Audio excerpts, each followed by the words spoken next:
Le Seigneur soit avec vous. Évangile de Jésus-Christ selon saint Jean. En ce temps-là, les yeux levés au ciel, Jésus priait ainsi. Père saint, je ne prie pas seulement pour ceux qui sont là, mais encore pour ceux qui, grâce à leur parole, croiront en moi. Que tous soient un, comme toi, Père, tu es en moi, et moi en toi. Qu'ils soient un en nous, eux aussi, pour que le monde croie que tu m'as envoyé. Et moi, je leur ai donné la gloire que tu m'as donnée, pour qu'ils soient un, comme nous sommes un. Moi en eux et toi en moi. Qu'ils deviennent ainsi parfaitement un, afin que le monde sache que tu m'as envoyé et que tu les as aimés comme tu m'as aimé. Père, je veux que ceux que tu m'as donnés, je veux que là où je suis, ils soient eux aussi avec moi, et qu'ils contemplent ma gloire, celle que tu m'as donnée, parce que tu m'as aimé avant la fondation du monde. Père juste, le monde ne t'a pas connu, mais moi, je t'ai connu, et ceux-ci ont reconnu que tu m'as envoyé. Je leur ai fait connaître ton nom, et je le ferai connaître pour que l'amour dont tu m'as aimé soit en eux, et que moi aussi, je sois en eux. Acclamons la parole de Dieu. Louange à toi, Seigneur Jésus. Vous avez remarqué comme nous avons du mal à rester à l'écoute de cet évangile, parce qu'il est un peu long peut-être, et puis c'est une prière de Jésus qui n'est pas forcément facile à saisir, retransmise par saint Jean dans son évangile.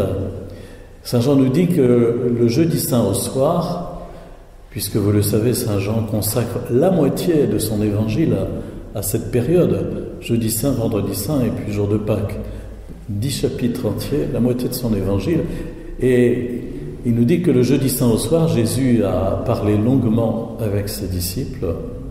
C'est ce qu'on appelle le discours d'adieu, comme si Jésus faisait des discours.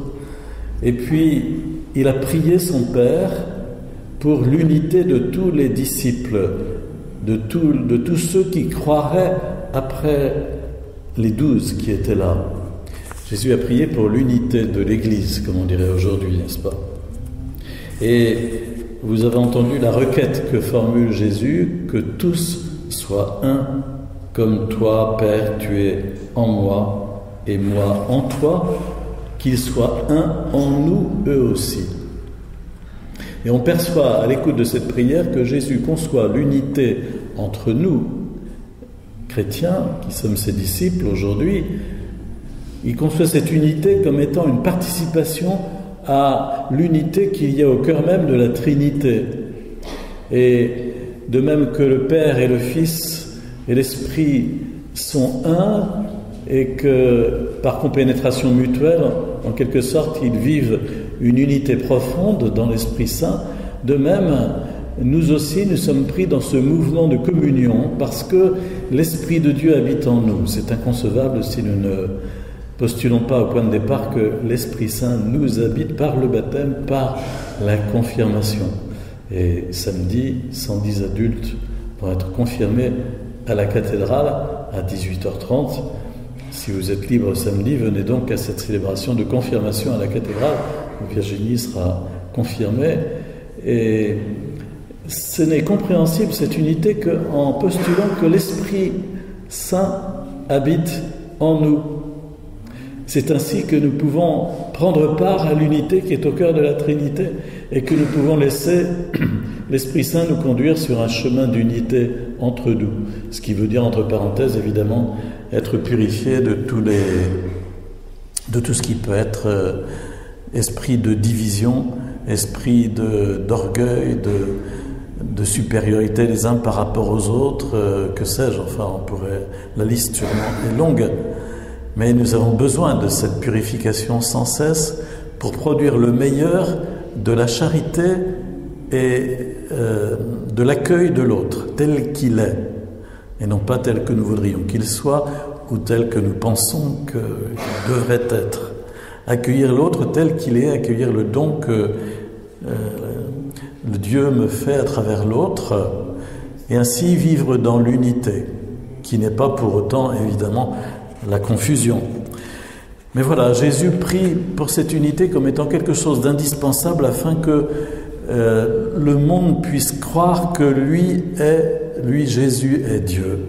Dans sa prière, il dit qu'ils deviennent parfaitement un, afin que le monde sache que tu m'as envoyé et que tu les as aimés comme tu m'as aimé.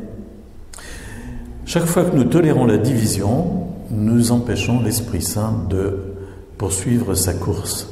Et c'est pour ça que la démarche d'écuménisme, c'est-à-dire de recherche de l'unité entre chrétiens séparés, catholiques, protestants, orthodoxes, est une priorité parce que c'est seulement ainsi que l'Évangile pourra se répandre. C'est pour cela aussi que la démarche interreligieuse, ce n'est pas la même chose. La démarche interreligieuse est également privilégiée comme facteur d'unité entre les hommes à travers les dialogues que nous pouvons avoir les uns avec les autres, chrétiens, musulmans, chrétiens, hindous, etc., etc. Alors je sais que ça fait grincer des dents aussi beaucoup, mais il y a là une nécessité également pour la paix du monde et pour l'unité de tous les hommes.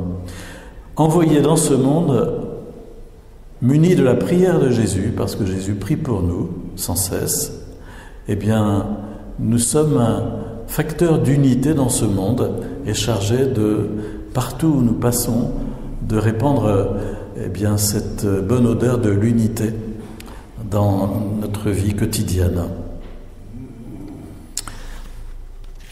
Je vous invite dans les jours qui viennent, qui nous séparent de la Pentecôte, à penser, à prier l'Esprit Saint de nous ressaisir chacun, les uns et les autres. Viens, Esprit Saint, nous renouveler. Vous avez remarqué comment dans la seconde lecture, dans l'Apocalypse, il y a ce mot qui revient, viens.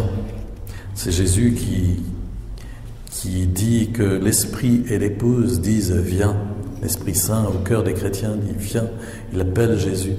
Que celui qui entende dise viens. Et celui qui a soif qu'il vienne. Ainsi, nous appelons sans cesse l'Esprit pour qu'il nous renouvelle. Puissions-nous le vivre tout au long de cette semaine.